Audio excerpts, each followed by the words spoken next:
ओम शांति। बाप दादा मधुबन। आज की मधुर मुरली 30/4/2025। मीठे बच्चे, बाप तुम्हें पुरुषोत्तम बनाने के लिए पढ़ा रहे हैं। तुम अभी कनिष्ठ से उत्तम पुरुष बनते हो। सबसे उत्तम हैं देवताएं। प्रश्न, यहाँ तुम बच्चे कौन सी मेहनत करते हो जो सतयुग में नहीं होगी?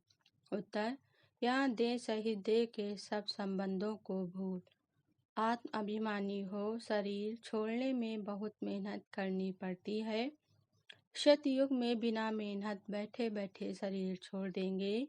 अभी यही मेहनत व अभ्यास करते हो कि हम आत्मा हैं।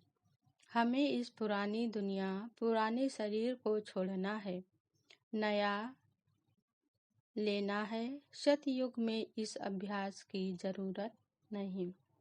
गीत दूर देश का रहने वाला। ओम शांति। मीठे मीठे रूहानी बच्चे जानते हैं कि फिर से यानी कल्प कल्प के बाद इसको कहा जाता है फिर से दूर देश का रहने वाला आए हैं देश पर आए। यह सिर्फ उस एक के सिवाय ही गायन है, उनको ही सब याद करते हैं, वह है विचित्र। आज की मुरली से मुख्य पॉइंट। शिव भगवान वाच कहा जाता है, वह रहते हैं परम धाम में। उनको सुख धाम में कभी बुलाते नहीं, दुख धाम में ही बुलाते हैं। वह आते भी है संगम युग पर। यह तो बच्चे जानते हैं। सतयुग में सारे विश्व पर तुम पुरुषोत्तम रहते हो। मध्यम कनिष्ठ वहाँ नहीं होते। उत्तम ते उत्तम पुरुष यह श्री लक्ष्मी नारायण है ना। इन्हों को ऐसा बनाने वाला श्री श्री शिव बाबा कहेंगे। श्री श्री उस शिव बाबा को ही कहा जाता है। अपने को श्री श्री कह देते हैं सन्यासी आजकल तो बाप ही आकर इस सृष्टि को पुरुषोत्तम बनाते हैं।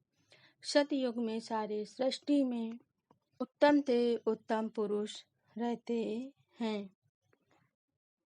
इस पुरानी दुनिया को छोड़ना है, नया शरीर लेना है।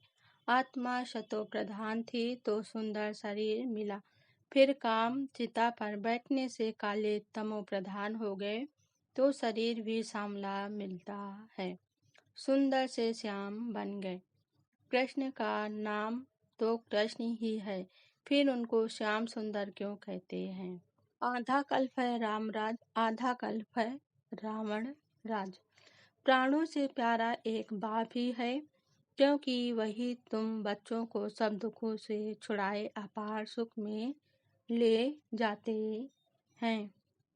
अभी तुम सबका ये कुप्रशन जानते हो, ये तुम्हारी बुद्धि में नॉलेज है।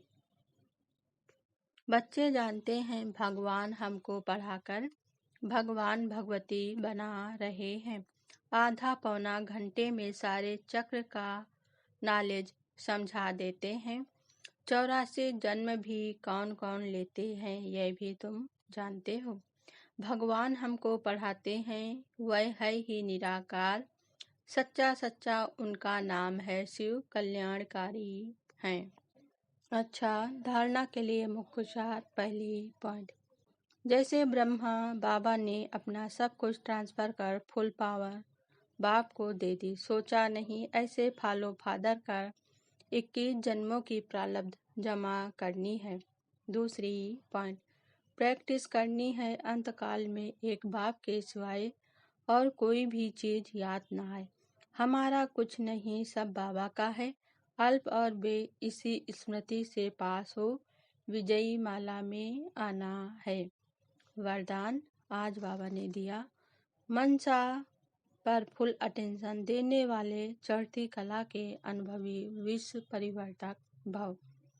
स्पष्टीकरण, अब लास्ट समय में मनसा द्वारा ही विश्व परिवर्तन के निमित्त बनना है। इसलिए अब मनसा का एक संकल्प भी व्यर्थ हुआ तो बहुत कुछ गवाया। एक संकल्प को भी साधारण बात ना समझो। वर्तमान समय संकल्प की हलचल भी बड़ी हलचल गिनी जाती है, क्योंकि अब समय बदल गया, पुरुषार्थ की गति भी बदल गई। तो संकल्प में ही फुल स्टॉप चाहिए। जब मंशा पर इतना अटेंशन हो तब चढ़ती कला द्वारा विश्व परिवर्तक बन सकेंगे। स्लोगन आज बाबा ने दिया, कर्म में योग का अनुभव होना अर्थात कर्मयोगी बनना। ओम शांति।